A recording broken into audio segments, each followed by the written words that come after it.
Welcome to the last spell. In this playthrough video, we will present the game and all its features. Brace yourselves. It's going to be a long night.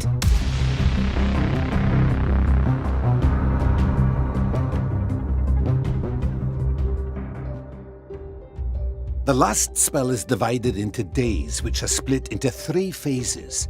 The first phase is deployment. You will play as 3 randomly generated heroes. Each one is unique with its own weapons and abilities. Use the character sheet to familiarize yourself with your heroes and discover their primary and secondary stats, along with their strengths and weaknesses. Before the battle, you can view the overall state of your defenses and strategically place each hero depending on their skills and, most importantly, the direction of incoming enemy waves. Once your heroes are in place, the second phase begins. Battle. The battle phase is turn-based and only ends when all of your enemies are defeated. When it's time to attack, you'll play your characters and their actions in an order of your choosing.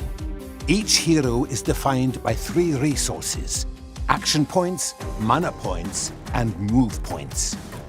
Move points indicate the number of tiles a hero can move to at each turn. If you move a hero but then change your mind, no worries. As long as no action is completed, you can cancel a hero's movements with just a click. During the battle phase, your goal is to optimize your available action points to trigger the deadliest attacks and defeat as many enemies as possible. Some skills require mana points, which allow you to cast powerful spells. Mana will regenerate partially, but only at the end of this phase, so use it wisely. Each weapon has its own set of attacks. Your heroes can equip 2 different sets of weapons. It's up to you to switch between them depending on the situation and optimize your assault. When you're finished attacking, your turn is over and the enemy's turn begins. Waves of foes will steadily appear, and it's up to you to slay them and prevent them from overrunning your city. Enemies will attack everything in their path: heroes, barricades, walls, and buildings, so it's important to anticipate how they'll progress. As the battle progresses, you'll see the exact number of creatures left to kill in order to end the battle phase. Once you've vanquished the last enemy, the game's 3rd phase begins: production. Congratulations! You just survived your first battle in the last spell. After enduring the carnage, it's time for you to collect your rewards. The level of your rewards is determined by your city's panic level. If no enemies entered the city, expect many gifts. However, if victory was claimed only by the skin of your teeth, your rewards will be fewer. Also, depending on the skill you displayed on the battlefield, you might be rewarded with tainted essence. We'll talk about them later.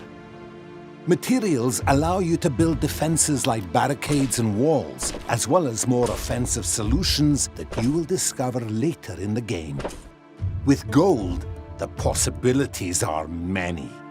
Different buildings can be constructed, such as temples and mana walls, to refill your heroes' health points and mana. Meanwhile, gold mines and scavenger camps allow you to gather more resources. There are workers in your city, but their numbers are limited, so make sure to assign them based on your level of need. Buildings can be upgraded over time to produce more resources, and as the game progresses, you'll also discover new buildings for your city. Shops are where you'll buy gear, potions, and items to boost your stats. Don't hesitate to sell what your heroes no longer use. Later on, your gold will have additional uses. For instance, when you want to recruit new heroes during a run. After each battle, your heroes will gain experience points, allowing them to level up. It's up to you to decide which stat to power up. Boost your strongest skills, balance your weak spots, or a combination of both. These improvements are randomly generated with different degrees of rarity and effectiveness, creating new scenarios for each game. Every time one of your heroes levels up, you earn a perk point that can be spent in a dedicated menu for optimizing your skills and creating new strategies. Once you've allocated all of your resources, positioned your heroes and armed them to the teeth, and rebuilt your defenses, the production phase ends and a new night of battle begins. In the last spell, you'll encounter a large roster of enemies with diverse attacks and skills. The farther you progress, the more you will need to adapt to creatures that get stronger with each passing night. Careful planning is essential. You'll be surprised by how easy it is to get surrounded and overwhelmed. In the last spell, you will die a lot. The game ends if all of your heroes die in battle or if the magic circle is destroyed. Fortunately, with each attempt, you learn more about the game, resource management, and your enemies. After each battle, you can also get help from the Oraculum. The Oraculum is a place run by two mysterious beings. Here you can permanently unlock new weapons, buildings, and skills, which will be available during your current playthrough as well as all future ones. Oraculum content can be unlocked in two ways. Use the tainted essence from your fallen enemies, or accomplish different in-game objectives. Getting help from the Oraculum is essential for continuously strengthening your heroes, defenses, buildings, and economy, which in turn will help you progress further and further in the game.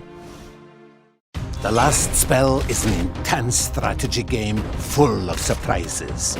It's easy to learn, but hard to master. As such, it offers various options for customizing your playthrough. For example, starting the game with more resources, more heroes, and fewer in-game enemies. This concludes the gameplay overview. It's now up to you to prepare your heroes and build strong defenses. The enemy waves are merciless, and many surprises are in store. If you can't defend the magic circle until the very end, well, better luck next time.